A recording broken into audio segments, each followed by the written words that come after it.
আসসালামু আলাইকুম। আমি আরিফুল ইসলাম আছি আপনাদের সাথে। আজকে আমরা পলিবিদ্যুৎ মিটারের একটি গুরুত্বপূর্ণ বিষয় নিয়ে আলোচনা করব। বিষয়টি হচ্ছে আমরা পলিবিদ্যুৎ মিটারে আবেদন করার পরে আবেদনের সর্বশেষ অবস্থা কীভাবে জানব।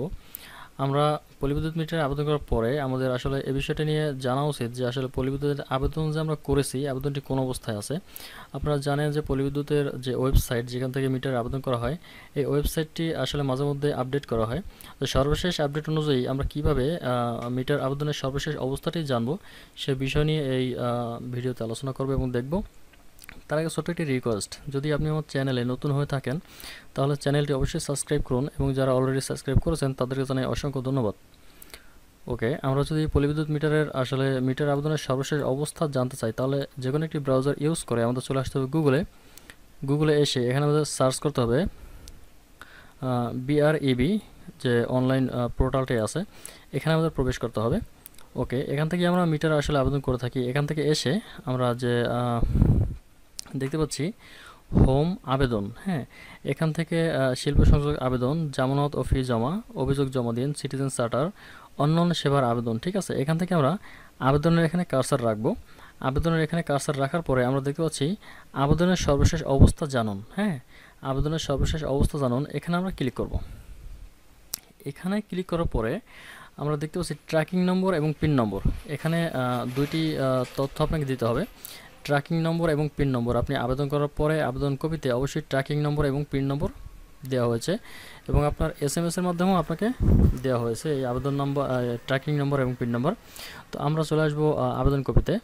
এখানে এসে আমরা দেখতে পাচ্ছি এই যে ট্র্যাকিং নাম্বার, এখানে আমরা ট্র্যাকিং নাম্বারটি কপি করে যারা ডেস্কটপ থেকেই কাজটি করবেন তারা কপি করে নিয়ে এখানে বসিয়ে দিতে পারেন। ওকে ওকে এখানে ট্র্যাকিং নাম্বার এবং পিন নম্বর আমরা বসিয়ে দেব। বসিয়ে দেওয়ার পরে আমরা দেখতে পাচ্ছি এখানে আপনি যে আবেদনটি করেছেন আপনার আবেদনটি কোন পর্যায়ে আছে, হ্যাঁ, আবেদনটি এখানে শো করবে। তো এখান থেকে আমরা একটু নিচে দিয়ে স্ক্রল ডাউন করে আসি। আমরা দেখতে পাচ্ছি আমাদের আবেদনটি কোন পর্যায়ে আছে, অর্থাৎ আবেদনটি এখন ডিমান্ড নেট ইস্যুর এসএমএস প্রদান করা হয়েছে, অর্থাৎ জামানতের যে টাকা সেই টাকাটি এখানে টাকার এসএমএস প্রদান করা হয়েছে। এখানে দেখতে পাচ্ছি আমরা আবেদন করা হয়েছে, হাউস ওয়ারিং সম্পন্ন করা হয়েছে, মেম্বার সার্ভিস কর্তৃক প্রাথমিক অনুমোদন করা হয়েছে, ওয়ারিং পরিদর্শক নিয়োগ করা সম্পন্ন করা হয়েছে, ওয়ারিং পরিদর্শক কর্তৃক পরিদর্শন সম্পন্ন হয়েছে, ডিমান্ড নেট ইস্যু ও এসএমএস প্রদান করা হয়েছে, হ্যাঁ। তো এখান থেকে আপনি ডিমান্ডেড যে এসএমএস পর্যন্ত আমরা এখানে আসি। এরপর হচ্ছে ডিমান্ডের টাকা জমা হয়ে গেলে এখানে ডিমান্ডেড টাকা জমা, এখানে এটি টিকচিহ্ন উঠবে। মিটার সরবরাহ, সিএম ইস্যু, লাইনম্যান নিয়োগ, সংযোগ প্রদান, হ্যাঁ। তো আমরা এখানে আমরা দেখতে পাচ্ছি যে আমাদের আবেদনটি কোন অবস্থায় আছে। প্রাথমিক যে তথ্যগুলি আমরা এখানে দেখতে পাচ্ছি তাতে মিটারটি অনুমোদন হবে ইনশাল্লাহ, আশা করি।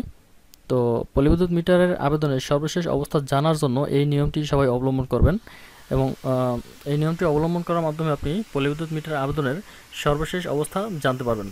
ভিডিওটি ভালো লাগলে অবশ্যই লাইক করবেন, কমেন্ট করবেন এবং অন্যের যাতে উপকার হয় সেজন্য শেয়ার করে দেবেন। ধন্যবাদ সবাইকে। আসসালামু আলাইকুম।